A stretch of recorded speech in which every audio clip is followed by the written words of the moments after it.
Most people think you need an RV to go camping. In Japan, people are doing it with this instead, a key truck. Here's what surprises most people.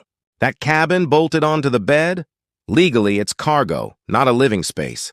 The truck's registration doesn't change. You cannot ride inside it while the vehicle is moving. Everyone stays up front like normal. Japanese road traffic law also limits how large the camper shell can be. In general, the overall load can't exceed 120% of the truck's length, and there are strict limits on how far it can extend beyond the truck itself. Height limits apply as well. Go beyond those limits, and you're no longer carrying a legal load. This isn't a workaround. It's the standard way this is done. Surprisingly, most people don't actually sleep in the open truck bed itself. They sleep inside the camper shell mounted on top of it. The truck is just the platform.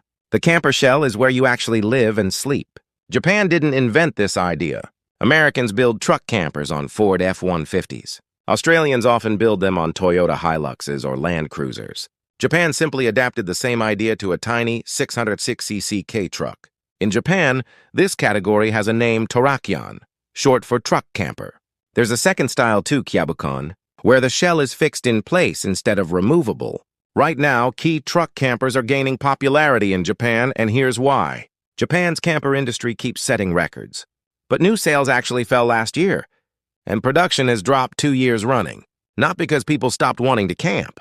Manufacturers, including Toyota with the Hiace, simply couldn't supply builders with enough base vehicles to convert. One part of the market shrank because it couldn't get vehicles. K-trucks filled the gap, one category of K-camper production, nearly doubled in a single year, because the trucks were still available when the vans weren't. Camping itself is popular in Japan, and there's real demand across every kind of base vehicle.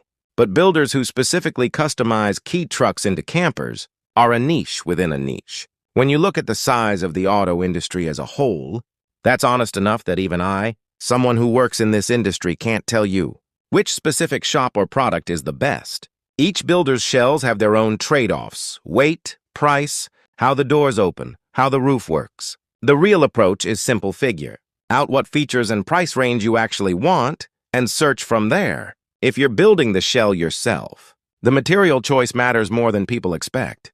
Wood is easy to work with and insulates well, but it's heavy and rots if you're not careful. Aluminum keeps the weight down but costs more to shape. Steel is tough and cheap per pound but adds weight fast. Most first-time builders end up choosing wood. That's exactly why it's the most forgiving material to learn on, even if it's not the lightest. If you're the DIY type, a basic shell you build yourself can cost surprisingly little.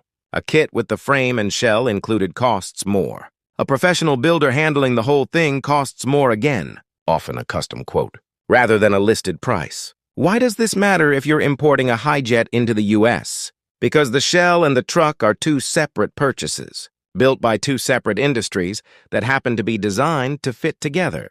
If you're bringing in a bare Hijet truck, you're not stuck with whatever came stock. You're buying into an entire aftermarket ecosystem of camping shells. Kitchen conversions and mobile offices, all originally engineered around this exact bed size. Here's a question that comes up constantly among American key truck owners. Can you actually import a truck that's already been converted into a camper in Japan, shell and all?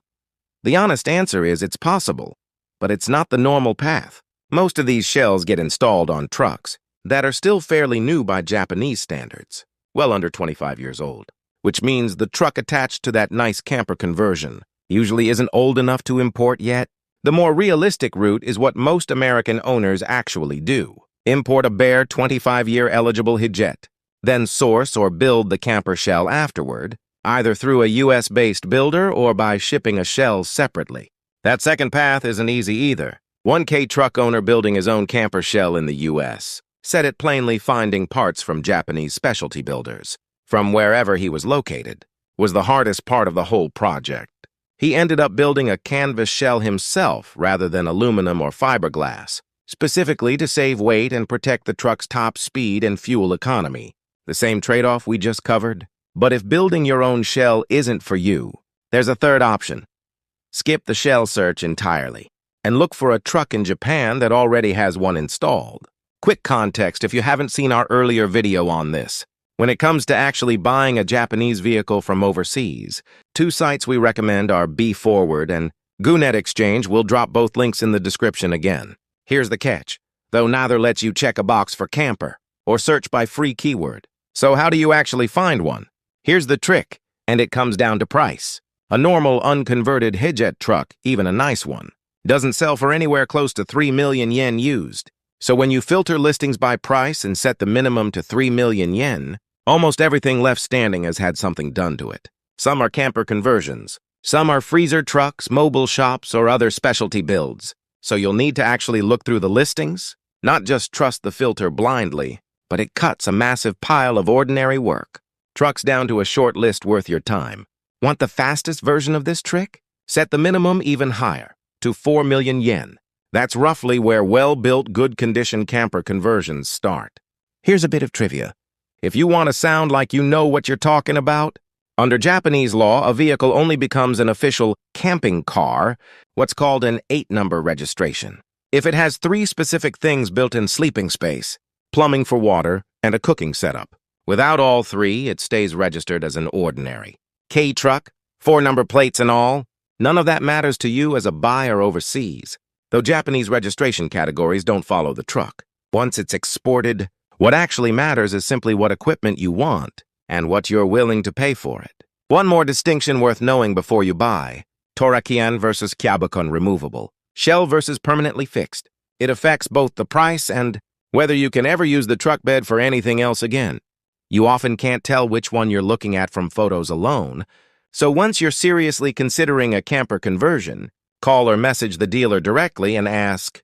Don't guess from a listing photo. One more thing worth knowing if you're planning to camp with this: key trucks have a tiny turning radius, often under 4 meters tighter than most sedans. In a cramped Japanese campsite, or backing into a narrow spot at a U.S. campground, that's the difference between an easy park and a 10-point turn with a full-size RV. Worth being honest about the trade-offs, too. Any shell removable or fixed adds real weight to a small engine that wasn't designed to haul much beyond cargo. Fuel economy drops. Handling changes, especially with a tall, pop-up shell catching crosswinds on the highway. And because the shell counts as cargo under Japanese law, not a passenger space, you're relying on the truck's own cab for anything you need while actually driving. No reaching back for a snack mid-trip. None of that makes it a bad choice. It makes it a specific kind of tool for a specific kind of trip. A full-size RV gets you more space and lets passengers move around while moving. A key truck camper gets you something else entirely: a work truck 5 days a week and a genuine place to sleep on the weekend without owning 2 separate vehicles. Maybe that's why K-truck campers keep gaining popularity. They're not trying to replace an RV. They're trying to replace the need to own 2 vehicles. On weekdays, it's a work truck. On weekends, it's a cabin. Same truck, different purpose. Completely different life.